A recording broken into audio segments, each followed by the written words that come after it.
Alsu Kurmasova, Ivan Gershkovich we Paul Whelan soğuruş gutaralýary iňuli tutsaw alışsalsygyna dahilli bolan 24 tutsawyň üçüsi Birleşen Ştatlara gaýdyp geldi. Olar Washingtonyň Kolumbiya etrawynyň daşyndaky Andrew badasyna ýygnanan adamlaryň şatlyk şowhunasyna Prezident Joe Biden we maşgalagdalar tarapyndan garşy alındy. 1 Awgustda alışsalsyň bir bölegi bolan Türkiýeden gelen 3 adam Russiýada we onun yakın yarany Belarusda boşadylan 16 tutsawyň bir bölegi bolup Birleşen Ştatlarda we beýleki bir näçe ýurtda saklanýan 8 Rus tutsawynyň deregine adatlyga çykdy. Birazdan Aktamda geçirilen medeniýet ýygnagyna bu taryhy alışsalşy gutlap çykyş eden Biden vice-prezident Kamala Harris bilen birlikde tutsawlaryň maşgalagdalaryna, kärdeşlerine we habar berişleri işlerinin vekillerine koşulup Rus tutsawlygyndan adatlyga çykanlary Amerikan toprağına garşy almaga geldi. Adatlyk radiosynyň jurnalisti Kurmasova, Wall Street Journal gazetynyň habarçysy Gershkovich we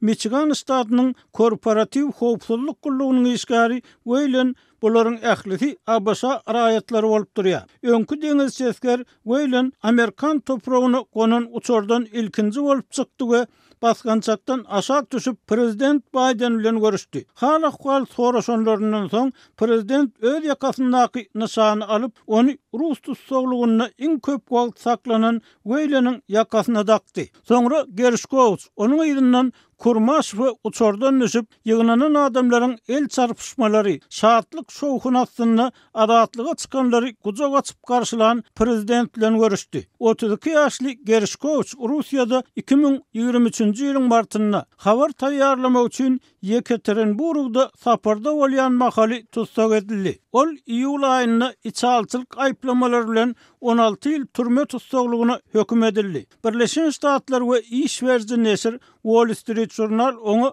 bildirilen içalçylyk aýplamalaryny ret etdi. 491 gün tutsaklykda turan jurnalist kärdeşleri bilen salamlaşyp, olar ahyrynda öýe ýurda dolanyp gelmek nähillip soranlaryna erbetdelip jogap berdi. Iki çaganyň enesi 47 ýaşly Kurmasova 2023-nji ýylyň oktýabr aýynda Kazanyny tutsak edildi. Ol ilki Russiýanyň jurnalistleri, raýat jemgyýetiniň aktivistlerini we beýlekileri nişana alýan ceza berji kanunyna laýyklykda daşary ýurt agent hökmüne hasaba alınmadykda aýplandy. Ahir netijede ol Rus goşuny barada ýalan maglumatlary ýaýratmakda günäli tapylyp 6,5 ýyl azatlykdan mahrum edildi. Birazdan bu çalşygy oglan edenini Biden Russiýany Gershkovich'in Whelan'yň we Kurmasowanyň tutsak edilmegine alyp gelen görelle suwtlaryny ulanmakda tankyd etdi. Ol bu adamlaryň üçüsiniň de içali bolmakda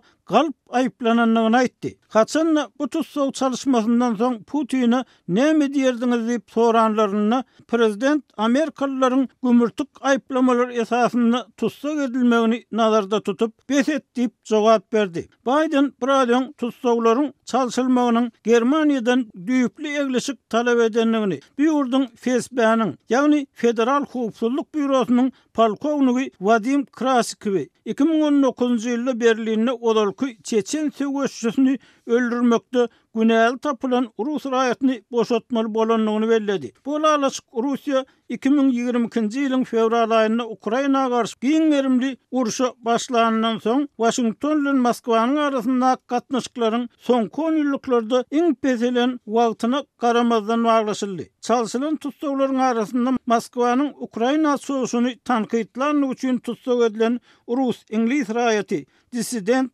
Vladimir Kara-Murzahem bar. Alsu, Ivan, Paul, Vladimir we beýlekiler, siz öýüňizdäki maşgalaňyza we ýakynlaryňyza degişli diýip Ýewropa Geňeşiniň başlygy Charles Michel X platformasyndaky ýazgysynda aýtdy. Men Ýewropada diplomatik alalaşygyň baglaşylmagyna kömek edenleriň ählisine sag bolsun aýdýaryn. Ýewropa birleşigi Russiýada we başga ýerlerde beýkanun tutsak edilenleriň hemmesini gollamak we olaryň arkasynda durmak tagallalaryny dogam etdirer diýip ol sözüniň üstüne getirdi. Kurmasova, Gershkovich we Whelan maşgalagdalar dostlary bilen bolanlaryndan soň saglyk bejergisini almak we Abbasa resmileri bilen söhbetdeş bolmak üçin Texas ştatynyň San Antonio şäherini urar.